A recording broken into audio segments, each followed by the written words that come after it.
Nitwa Mugesera Diebo, niga filmmaking and TV production muri KFTV. Mpamvu na applying for scholarship muri KFTV.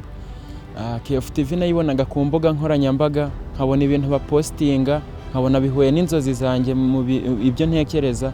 Hari harimo ibintu byo gukamera, ibintu byo gufata ama video, ibintu bijyanye na graphic design, ibintu byo gukora imiziki.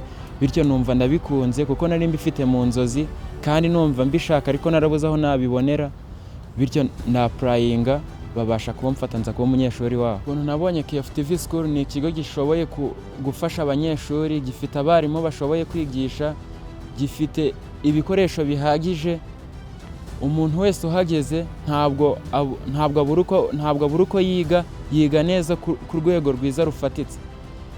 Ibintu nigiye muri KFTV icyo nzabikoresha hanze. Ibintu nize muri KFTV harimo graphic design, harimo filmmaking, harimo gukora imiziki. Ibyo byose bizamfasha hanze, nk'urugero kuba nafata ibikoresho byanjye ngakora, bityo nkabasha kugera ku nzozi zanjye nk'uko nahoze mbitekereza nkiri umwana.